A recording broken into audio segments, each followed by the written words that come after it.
More than half a century ago, movie screens held faces you simply could not look away from. Men and women whose stillness made audiences forget, briefly, that they were sitting in the dark. But what became of those 10 faces? The ones that launched careers, magazine covers, and something close to worship once the decades moved on. Let's find out what became of them all. Hit subscribe if you haven't already. We cover classic Hollywood every single week, and we are just getting started. Paul Newman as Butch Cassidy. Paul Newman arrived on screen with a pair of blue eyes so pale they were almost colorless in black and white. Once color came in, they became the most recognized eyes in Hollywood. He was 28 when Cat on a Hot Tin Roof proved he wasn't just beautiful, he was dangerous. Genuinely talented in a way that made people uncomfortable. Sadly, Paul Newman died on September 26, 2008.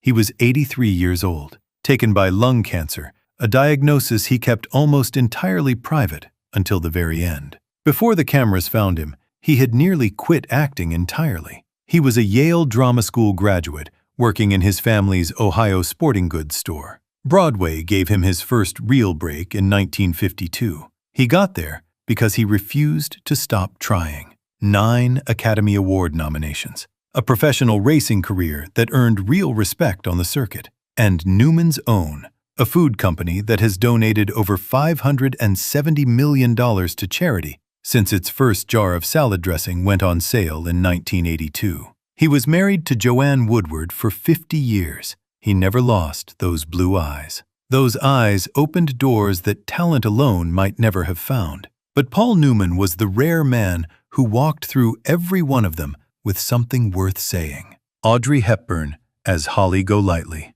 She had a quality that was almost impossible to name. Not quite elegance, not quite fragility. Something between the two that made audiences go very still. Audrey Hepburn was 24 when she won the Academy Award for her very first leading role in Roman Holiday. Hollywood understood immediately that the usual rules did not apply to her. Audrey Hepburn passed away on January 20, 1993. She was 63, taken by colon cancer, just weeks after returning from a trip to Somalia that had left her visibly weakened, and by all accounts, completely at peace. Almost no one watching her on screen knew how close she had come to not surviving her own childhood. She grew up in Nazi-occupied Netherlands. During the hunger winter of 1944, she ate tulip bulbs and nettle soup to stay alive. The malnutrition affected her health for the rest of her life. After Roman Holiday came Breakfast at Tiffany's, My Fair Lady, and 15 years of work that made her one of the most recognized faces on earth. In her final years, she flew to Ethiopia, Sudan, and Somalia as a UNICEF Goodwill Ambassador. She brought cameras and money to children who were hungry, in exactly the same way she had once been hungry. The girl who ate tulip bulbs to survive a war grew into the woman who flew into war zones so that other children would not have to. Steve McQueen as Frank Bullitt. He moved through a scene with a coiled, quiet energy that made everyone around him look like they were trying too hard. Steve McQueen was 29 when The Magnificent Seven introduced him to the world in 1960. Even surrounded by Yul Brynner and Charles Bronson, the eye kept drifting back to McQueen. Steve McQueen left us on November 7, 1980. He was just 50 years old. The cancer that took him was rare and aggressive, most likely caused by asbestos exposure on film sets and racing circuits across his best years. Before Hollywood, he was in the Marines. During an Arctic training exercise, he pulled 5 fellow Marines out of a sinking amphibious tank before it went under. He saved all 5 of them. He found acting almost by accident a few years later, walking into the Actors Studio in New York on a whim in 1952. After The Magnificent Seven came The Great Escape, Bullitt, and that San Francisco car chase that people still hold up as a benchmark more than 50 years on. By 1974, he was the highest-paid actor in the world. A turn to Christianity in his final months surprised everyone who thought they had him figured out. The King of Cool, they called him, and the name fit. But Steve McQueen was also, quietly, a man still outrunning a childhood that had been harder than anything his movies ever asked of him. 7 more incredible stories still to come. If you're not subscribed yet, now is the time. Elizabeth Taylor as Cleopatra. She was 12 years old when National Velvet made her a star in 1944. 12.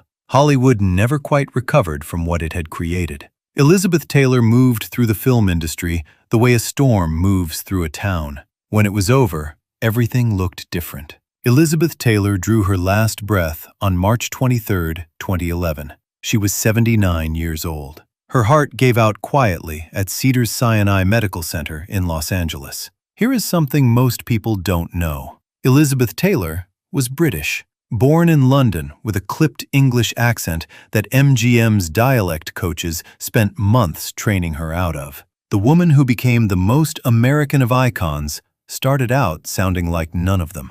She won the Academy Award twice, for Butterfield 8 and for Who's Afraid of Virginia Woolf. She was married 8 times to 7 men, a fact she discussed with more humor than anyone around her ever managed. But her most important act had nothing to do with a film or a wedding. When Rock Hudson was diagnosed with AIDS, Taylor refused the silence most of Hollywood chose. She helped launch AMFAR, the Foundation for AIDS Research, and raised hundreds of millions of dollars at a moment when the disease had almost no one powerful enough to speak for it. The most photographed woman of her century became, before the end, one of the most consequential. Clint Eastwood as Harry Callahan. 2 Academy Awards for Best Director, one in 1993, the other in 2005. That is how Clint Eastwood answered everyone who ever called him just a squinting man with a poncho. In 2026, he is 95 years old. His most recent film, Juror Number 2, came out in 2024. Before The Man with No Name, Eastwood had been turned down by the University of Southern California's drama school. He worked as a lumberjack, a gas station attendant, and a swimming pool digger. Universal Pictures signed him for $75 a week, then dropped him 2 years later. Sergio Leone found him broke and cast him in a Western filmed in Spain for almost nothing. That was the door. Everything else came through it. 40 films as a director, a serious jazz pianist. 2 years as mayor of Carmel by the Sea in California, where he left the town better than he found it. When USC eventually gave him an honorary degree, the school that once turned him away stood in front of what it had missed and clapped. The Man with No Name accumulated, in the end, the most densely storied name in American filmmaking. Jane Fonda as Barbarella. In 2026, Jane Fonda is 88 years old. She has been arrested for civil disobedience on the steps of the United States Capitol. She starred in a Netflix series that ran for 7 seasons. She is not slowing down. She never has. Before the Academy Awards and the activism, she was a Ford model working in Paris in the late 1950s. Vogue, Elle, being paid to stand still and look beautiful in French fashion houses. That was her life at 22. The woman who became one of Hollywood's most outspoken figures started out in near silence, in front of a camera, saying nothing. Clute in 1971, Coming Home in 1978. 2 Oscars for 2 performances so different they seemed to belong to separate careers. Then, in 1982, she put out Jane Fonda's Workout on VHS. It sold over 17 million copies, one of the best-selling home video releases in the format's entire history. A Paris model turned Oscar winner turned fitness phenomenon. Every chapter a surprise, every one of them entirely her own choice. Henry Fonda's daughter spent 60 years proving she never needed the name to begin with. Burt Reynolds as The Bandit. He was the first man to appear nude in a mainstream American magazine's centerfold. Cosmopolitan, April 1972. He was 36, already a television fixture, and the photograph turned him into something more than an actor. He became a mood, a grin the whole country seemed to recognize. Sadly, Burt Reynolds passed away on September 6, 2018, from cardiac arrest. He was 82 years old. Before the mustache and the laugh, he had been a college tailback good enough to draw NFL interest. A knee injury ended that. Most people would have seen it as bad luck. Reynolds saw it as a redirect. Every role he ever played carried the physical ease of a man who had once trusted his body completely. From 1978 through 1982, he was the biggest box office draw in America. 5 straight years. Then came a decade of choices that puzzled people who respected him. He passed on Han Solo. He turned down terms of endearment. The 90s were hard, financially and professionally, and he talked about that later with an honesty that surprised people. Then came Boogie Nights in 1997, a performance so layered and so unexpectedly heartbroken that the Academy nominated him at 62. Everyone who had written him off had to sit down and think again. The man who bared everything for a magazine centerfold had been saving his deepest performance for exactly the right moment. Raquel Welch as Loana. The white fur bikini from 1,000,000 years BC was photographed in 1966 and went everywhere. It became one of the most reproduced images of that entire decade. Raquel Welch was 26, dark-eyed and striking in a way the camera could not stop finding. And that one image nearly buried the actress wearing it alive. Raquel Welch was 82 years old when her heart gave out on February 15, 2023. It was a quiet loss, no prolonged public illness. That felt right for a woman who had always kept control of her own story. Like Burt Reynolds before her, she spent years fighting the image that had made her famous. Because the image was so powerful, the industry stopped looking for anything beneath it. Before any of that, she was a single mother of 2 children, working as a cocktail waitress and reading the weather on local television in Dallas. She came to Hollywood with 2 kids, very little money, and a face that stopped people mid-sentence. She studied acting seriously, pushed for real roles, and in 1974 won the Golden Globe for Best Actress in a Musical or Comedy for The Three Musketeers. The industry had been too distracted by how she looked to notice what she could do. Decades later, she walked onto the set of Legally Blonde and quietly stole scenes from Reese Witherspoon. The younger cast watched and took notes. The bikini made her an icon. The 40 years of work she did in its shadow proved she had always been something more than a poster. Rock Hudson as Bick Benedict. He was the wholesome one, the square-jawed, 6'5" frame that seemed to fill a room simply by walking into it. Rock Hudson was 29 when Magnificent Obsession made him a star in 1954. For the next 15 years, he was one of the most bankable names in Hollywood. Rock Hudson died on October 2, 1985, from complications related to AIDS. He was 59. When his publicist confirmed the diagnosis that summer, Hudson became the first major Hollywood star whose illness brought the epidemic into the mainstream. No government campaign had managed to do that. He did it simply by being who he was. He was born Roy Shearer Jr. in Winnetka, Illinois. No acting training at all. In his earliest years on screen, he read scripts phonetically, which means every relaxed, natural performance he ever gave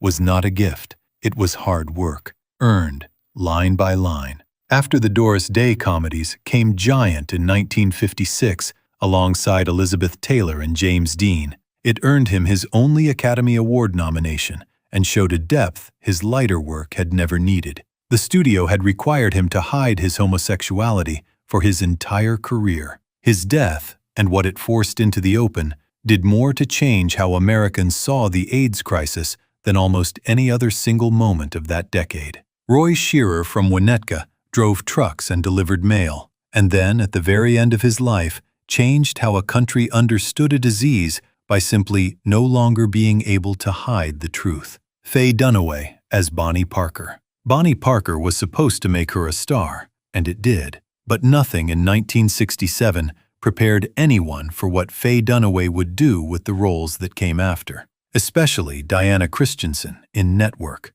the most ruthless television executive ever put on screen. That performance still stops serious film critics cold when they go back to it. The character was hollow. The performance was anything but. In 2026, Faye Dunaway is 85 years old and still working.